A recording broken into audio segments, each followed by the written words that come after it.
Hi, this is Ethan Nowoski with the Week 7 explainer video for Chapter 19, Question 48. The question asks, a typical nuclear reactor generates 1,000 megawatts or 1,000 megajoules per second of electrical energy. In doing so, it produces 2,000 megawatts of waste heat that must be removed from the reactor to keep it from melting down. Many reactors are sited next to large bodies of water so that they can use the water for cooling. Consider a reactor where the intake water is at 18 degrees Celsius. State regulations limit the temp of the output water at 30 degrees Celsius. How many liters of cooling water have to be pumped through the reactor each minute? So here's what we're working with right here.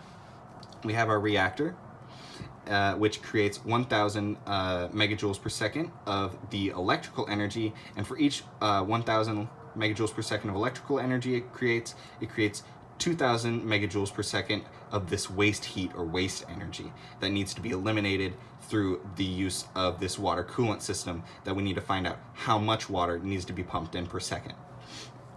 So we know that our electrical energy is at 1,000 megawatts. This isn't really relevant to the problem, except that it just kind of gives us our conversion for what megawatts to megajoules per second is.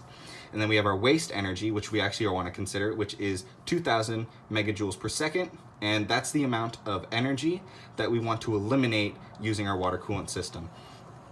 So then we have our water intake temperature, which is at 18 degrees Celsius, and our water output is at 30 degrees Celsius.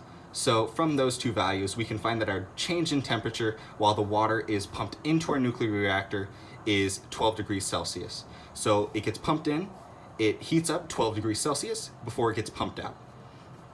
So we want to set up our equation, and from our waste energy, we can kind of conclude that this is our thermal energy through our first law of thermodynamics equation, which is our E thermal is equal to our W plus Q.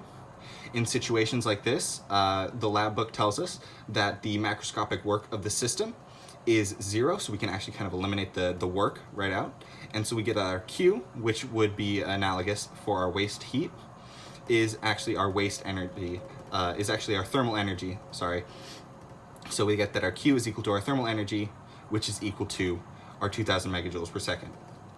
So to eliminate or to cool something down, we want to consider our change in temperature equation for a thermal energy, which is the MC delta T equation is equal to thermal energy.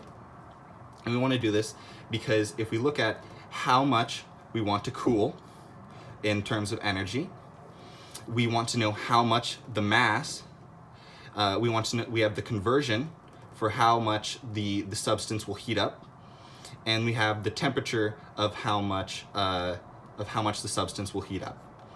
And so we have our delta T, which we can plug in right there. We know that we can find that the conversion energy for water is 4,190 joules per kilogram times Kelvin. So from that, we actually just want to find our mass, because we already know our thermal energy. So we want to find our mass, how much water we are having to pump in to eliminate this thermal energy with this kind of conversion system, which is our how fast or how much energy is needed to heat up the water, and how much the temperature of the water is changing. So we plug in all of our values, and I converted the megajoules per second to just joules per second, which gives us this very large value of 2 times 10 to the 9th. And then we have our other, our C and our delta T right here. I'll find our mass, and so we just divide our thermal energy over here by our two values, and then we get that per second. Our mass needs to be 39,777.25 kilograms per second. We know that the conversion for converting kilograms to liters is just 1-to-1, so we can actually just convert that directly to liters per second. And then we want to know per minute how much water we need to pump in, so we need to time this, multiply this by 60, which gives us this very large value of what is it?